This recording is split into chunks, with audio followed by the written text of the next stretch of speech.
Assalamualaikum warahmatullahi wabarakatuh to everyone. Today, under a theme of plastic for future, our group has suggested one advanced plastic to be used in the automotive industry, which is acrylonitrile butadiene styrene, or known as ABS. First of all, what is ABS? ABS is an opaque thermoplastic and amorphous polymer. It is a popular type of plastic that is extremely durable and resilient, making it perfect for applications that require high impact resistance. There are two main processing methods that can be used to produce ABS.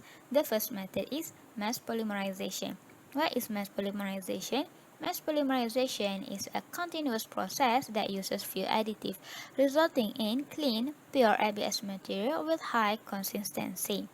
This processing method is begin with, firstly, blocks of polybutadiene rubber are crushed into small pieces and then dissolved in the styrene and acrylonitrile monomers which have been mixed together. Then, this solution is moved into a reactor, the EVO, where the styrene and acrylonitrile are polymerized. The solution is mixed during polymerization.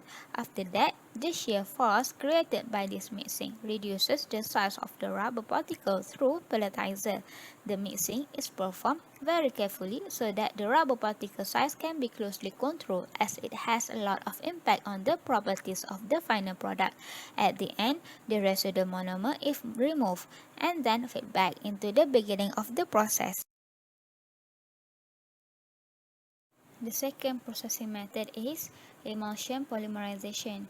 Emulsion polymerization uses a batch reaction process requiring emulsifiers and salt that remain in the ABS at detectable levels. This processing method begins with, firstly, the butadiene is polymerized in water. This forms what is called rubber latex, which means the rubber particles are dissolved in water. In the second step, acrylonitrile and styrene are polymerized in the rubber latex solution. It ends up with a mix of ABS particles suspended in water. Then, with grafting step by GR concentrate. Lastly, centrifuges are used to recover the ABS and then the ABS is dried to remove the rest of the water. Regarding the two processing methods, what are the differences between them? As a summary, in the mass process, styrene and acrylonitrile are mass polymerized in the presence of a rubber substrate. However, in the emulsion process, ABS is prepared by polymerizing butadiene in aqueous emulsion using radical initiators emulsifiers, followed by a grafting step of emulsion polymerizing styrene and acrylonitrile onto the polybutadiene latex elastomer substrate. Next, let us have a look on the plastic recycling process. Plastic recycling process is the sorting and shredding of photochemical materials to create useful and functional products. Recycling breaks down plastics often thrown away as trash. The purpose of the plastic recycling process is to benefit the environment, including the environment, ecosystems, and human life. Plastic recycling seeks to reduce pollution by eliminating plastics from the environment. Additionally, when the recycling process is done correctly, it enables plastic waste to be reused in future plastic products. Is ABS recyclable? The answer is yes. ABS can be recycled. It is 100% recyclable. In addition, ABS have an assigned recycling code, the number that designates the material with which a plastic object is made to help streamline the recycling process. The recycling code for ABS is 7. How does ABS recycle? The recycling process for ABS is like other rigid plastics and is facilitated by its easy melting. Recycled ABS input can be mixed with virgin resin in the manufacturing of new products while retaining product quality. Therefore, here are 6 steps of recycling process of ABS plastic. The first step involves collecting used ABS plastic materials. Collection is an essential first step as the more plastic is collected, the more material there will be for the recycling process. The first step is where everyone can contribute. When depositing your used plastic into these recycling containers, be sure to separate common waste and plastic waste materials before doing so.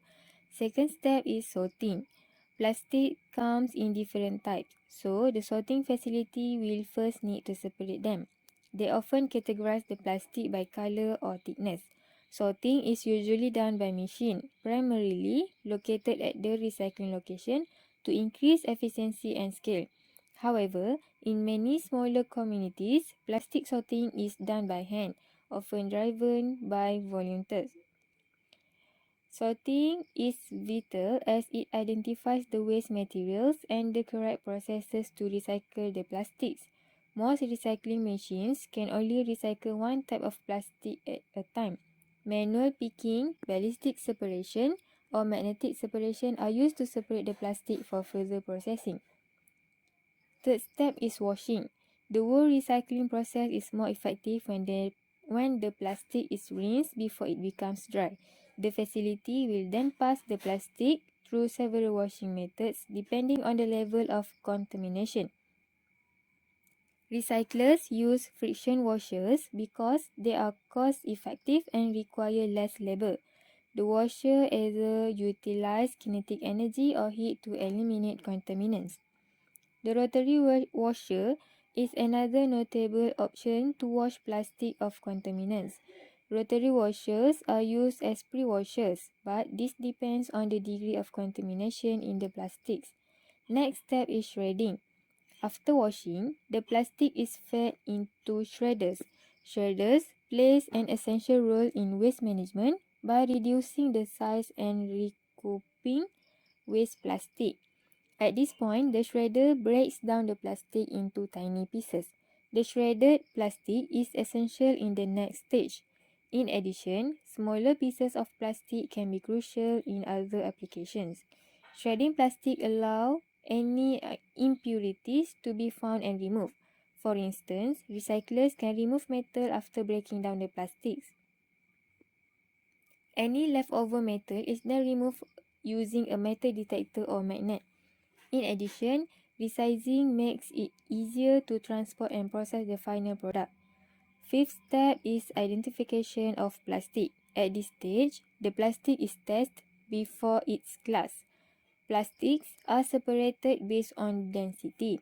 Recyclers will float the plastic particles in a basin of water to see that more dense plastic sinks while less dense particles float. Next, the air classification test is performed to identify the thickness of plastic. The air classification test is done by putting small pieces of plastic into a wind tunnel. Thick pieces fly high up the tunnel and big particles remain lower. Recycling facilities may also test to identify the plastic, including melting point and color. They can determine the melting point by carefully analyzing the samples of plastic collected. After the identification process, it is time to take the plastic for further processing. The final step for recycling process is compounding. Compounding is the final step in the plastic recycling process, which involves transforming the shredded or resized plastics into usable products for manufacturer. They resize the plastic to form pellets. Manufacturers use pellets to produce other plastic products.